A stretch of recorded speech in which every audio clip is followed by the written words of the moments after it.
And we're going to talk about the miracle of empathy. And what I mean is namaste. The self in me sees and appreciates the self in you. And when I do meet with a client for the first time, I find out, what does their partner do that bothers them? And then how do they react? And what do they do that bothers their partner? And how does their partner react? And I'm listening for what parts are involved in their relationship: judgment, withholding, anger, blame, guilt. What's going on? And then I ask them if they have a spiritual word that they relate to. So it could be the universe, higher power, God, what's ever out there. When they bring their higher self into this situation and relate with compassion to the higher self in their partner, that's when healing and transformation happens. So the miracle of empathy does become a new way to communicate. You relate from your highest self and you have compassion and understanding. That doesn't mean you condone an affair. Okay, it's not that you have to throw yourself on the sword and feel guilty for the rest of your life, or condone the fact that your partner had an affair. There are consequences for that, and you need to talk about that. But when you talk about your feelings, his and her feelings, both of your feelings before and after, you find a new way to relate. And my Miracle of Empathy sheet has one party request a conversation and the other party learn how to listen and understand from self. Let's say your partner has had an affair and your immediate reaction is, I want to leave. I'm going to stay angry forever and I want to leave.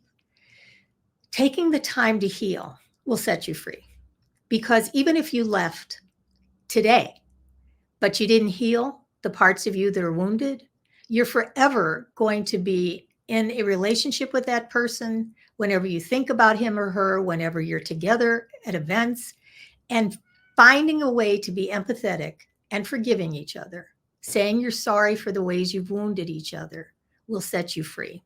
So I'm going to show you how to get this Miracle of Empathy handout so that you can use it in your relationships. And if you're working with clients, you can use it with them.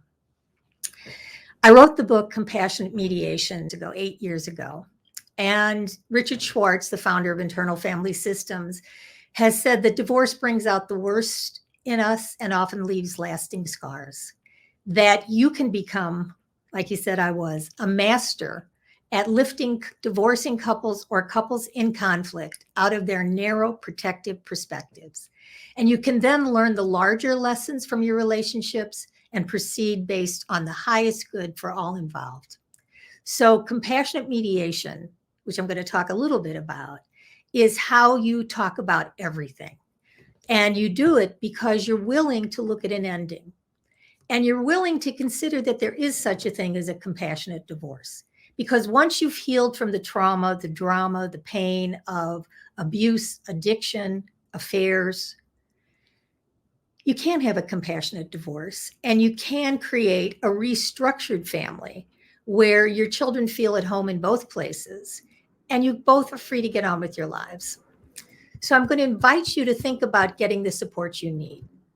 And what that means is you can learn this transformational process for yourself. And even if you're going to think about leaving because you're that unhappy, you can create a new beginning, whatever form it takes in the future. And it can be a brand new marriage, better than the one you started with. And if you're a professional, I want you to feel confident that you have all the tools, resources, information, and support you need to become an expert in conflict resolution. Some of my clients have said that I have mindfully guided them through the impact of divorce, and others have said that they learned how to create an entirely new marriage. So you can do that. You can build an entirely new marriage, or you can create a peaceful, respectful, compassionate divorce. But you can also start over with a new beginning. And you do that by being willing to be conscious, being willing to come from your higher self, that calm, compassionate, clear, confident, courageous center, to be willing to be grateful for what you do have, to forgive what you didn't have because you've both done the best you knew how to do, and then create something new together. as Wayne Dyer says, that when we change the way we look at something, what we look at changes. So when we're looking from our conscious higher self, we can see that it's not about finding a perfect person to love, as Sam Keen says. It's learning how to perfectly love another imperfect person. So think about that. Up until now, you have both done the best you knew how to do, considering your level of awareness at the time. And now you can speak from your higher self with empathy for your partner and begin a whole new dialogue together where you can talk about anything. You can talk about money. You can talk about parenting. You can talk about sex. Because a lot of times when you're angry, the sex goes out the window because your walls are up, your filters are on, and you don't know how to relate anymore. But an antidote to all of that is when you allow some forgiveness. Because when you do, you make way for something new to happen. Now, just as a review, for a caveat, if there's abuse, physical abuse, find a safe place and get out. If you feel there's emotional abuse, that's part of those angry parts of you that are acting out, and you can learn how to heal that. If there's addiction, find out what you can do to heal yourself. You're not going to change anyone else, but you can go to alanon.org, find a meeting, and learn to see how you can set some boundaries and make some changes for yourself while you decide what you want to do moving forward. You're powerless over changing your partner. There is a higher power. You turn your will over to that higher power. And if it's not God, it can be other people at the meeting, online or in person. And take your own inventory, meaning how are you being judgmental, reactive, hypervigilant, holier than thou? So get support for yourself if there's addiction.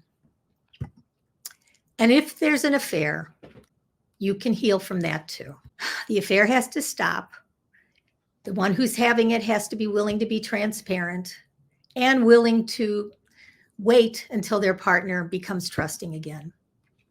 Eventually, your partner who has felt betrayed has to be able to forgive and trust again. And look at what led up to the affair. Because when you talk about all of this, it takes a lot of courage, a lot of compassion. But wherever your heart is broken, it can be stronger in the broken places.